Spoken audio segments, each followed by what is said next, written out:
प्यारे छात्रों, जब मुझे इस कार्यक्रम का निमंत्रण मिला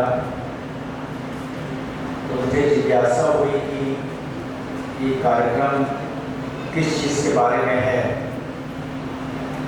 पहले मुझे लगा कि कोई सांस्कृतिक कार्यक्रम होगा, कोई क्रीड़ा का कोई आयोजन होगा, या ऐसा है कि कोई निबंध प्रतियोगिता होगी। एक स्वाभाविक रूप से जो प्रतिक्रिया होती है वो हुई। तो फिर मैंने निमंत्रण को खोला और उसको जब पढ़ा तो मुझे पहले तो समझने में थोड़ा सा टाइम लगा, क्योंकि इतना अच्छा आइडिया लगा मुझे, इतना उच्च कोटि का आइडिया लगा कि बिल्कुल मुझे लगा कि ये तो किसका आइडिया है, इसके मन में ऐसा ख्याल आया होगा कि हम जो रामायण के बारे में, रामचरितमानस रामायण, इसके बारे में अपनी जो नई पीढ़ी है उसको कैसे उसके साथ उसमें रुचि पैदा करें, उसके बारे में ज्ञान दें, उसका विश्लेषण करें, उसको आत्मसात करें। ये हमेशा से, जैसे कहते हैं, एक जनरेशन से दूसरे जनरेशन, एक पीढ़ी से अगली पीढ़ी जाने में इस प्रक्रिया होती है। और ऐसा अक्सर देखा गया है कि जो जनरेशन गैप होता है, जैसे सोचने के तरीके में थोड़ा अंतर आता है एक पीढ़ी से अगली पीढ़ी में।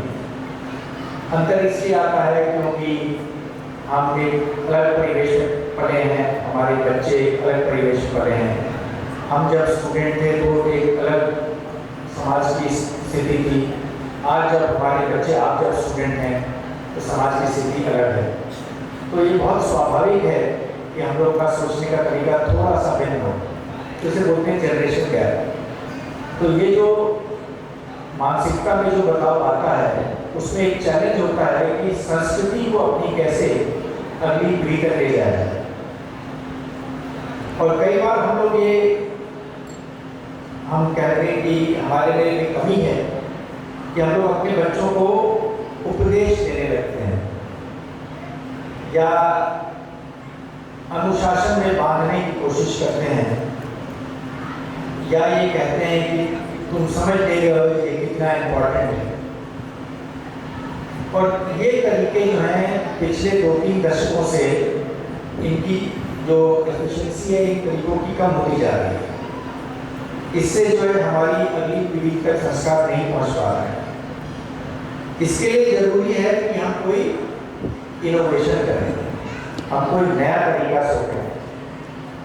और वही मुझे लगा कि ये जो सोचा गया है रामायण के बारे में, मुझे पता नहीं है किस साल शुरू हुआ या कब शुरू हुआ था या किसने शुरू किया इसे, ये भी मुझे नहीं पता है। लेकिन जिसने भी सोचा, जब भी शुरू किया गया, ये एक बहुत ही उच्च कोटि का जिसे कहने की आविष्कार है।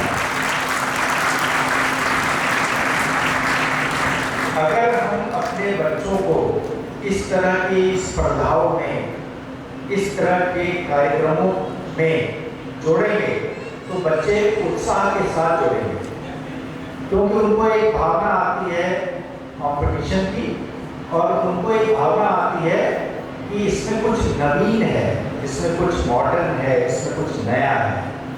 और इसके कारण उनकी जो जोड़ने की क्षमता है वो बढ़ जाती है।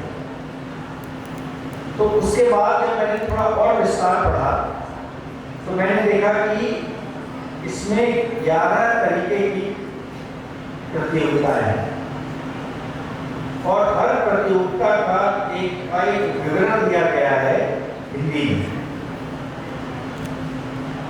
एक छोटा सा सुझाव कहेंगे कि उसका जो शब्द है, जिसको एक शब्द में पकड़ा गया है, उस शब्द का हिंदी नहीं दिया है।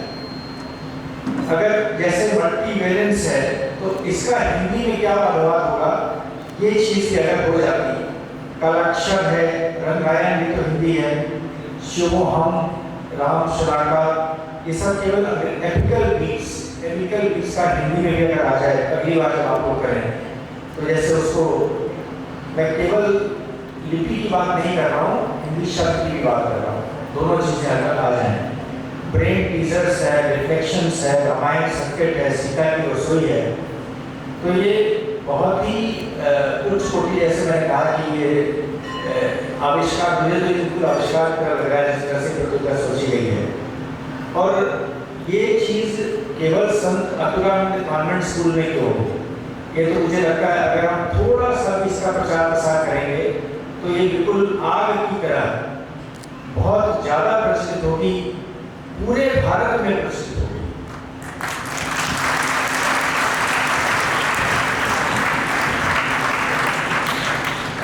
मुझे तो ये भी लगता है कि इस तरह की प्रतियोगिता का केवल हिंदी भाषा से कोई लेना देना नहीं है, तो हमारी सारी भारतीय भाषाओं में इस तरह का कार्यक्रम होना चाहिए।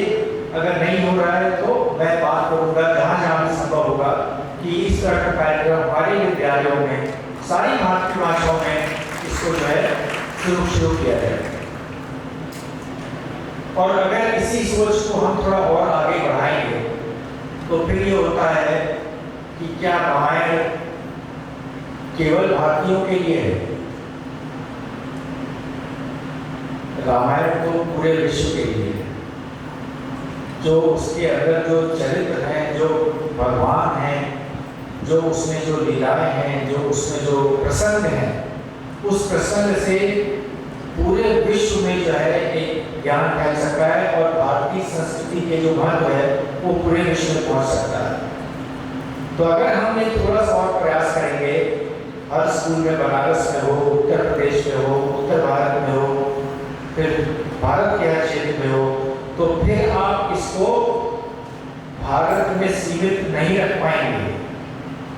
फिर ये स्वाभाविक रूप से जो है पूरे विश्व में फैलेगा। और उस समय याद करेंगे लोग कि संत अतुलानंद कॉन्वेंट स्कूल में ये प्रोग्राम होता था और वहां से इसकी बीज बोई गई।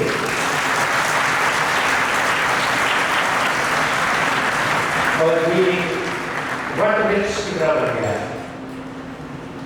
मैं स्वयं सोच रहा था कि हमारे यहाँ काशी विश्वविद्यालय में लगभग 300 से 350 विदेशी बच्चे हैं जो भारत की, जिनके पास नागरिकता नहीं है। उसमें कई हैं जो भारतीय कुल के हैं या जो भारतीय संस्कारों से जुड़े हुए हैं, कई हैं ऐसे हैं जो नहीं जुड़े हुए हैं। तो उन तक भी जो है हम कैसे, हम रामचरितमानस और रामायण के जो प्रसंग हैं, जो भगवान के जो रूप हैं, जो उनके क्रियाकलाप हैं, उनके थ्रू जो ज्ञान है, जो नीति है, जो जिसे कहते हैं संस्कार है, वो कैसे फैलाए जाए।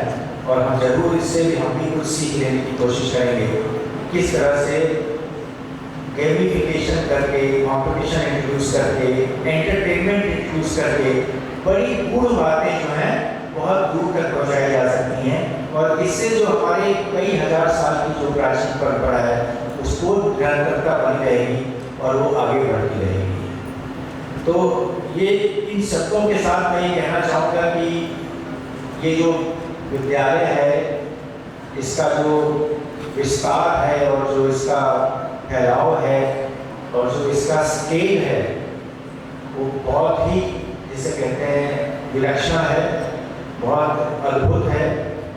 और इसकी जो परिकल्पना की गई है और जो मैनेजमेंट से जितना मैंने सीखा है, समझा है, बात की है, उससे मुझे लगता है कि ऐसी प्रेरणा होनी चाहिए कि ऐसे स्कूल हर जगह बने, ऐसे स्कूल जो है हर जगह पे स्थापित किए जाएँ।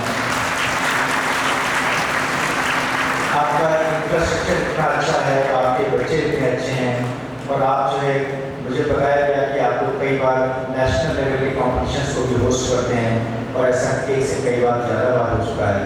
तो इसके लिए तो बहुत गौरवान्वित की बात है। आपको मैं बधाई देता हूँ इसके लिए कि आप लोग जो है किस तरह के कार्यक्रम कर पा रहे हैं और अपनी बात को जो है, जो शिक्षा है, जो सबसे महत्वपूर्ण चीज़ है, स्वास्थ्य और भोजन के बाद जो शिक्षा का रोल है, वो काम आप कर रहे हैं। तो आप तो समाज बना रहे हैं, आप राष्ट्र निर्माण में अभिन्न योगदान कर रहे हैं।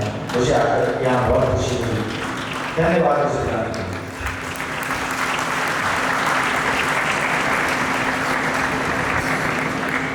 बहुत बहुत धन्यवाद सर।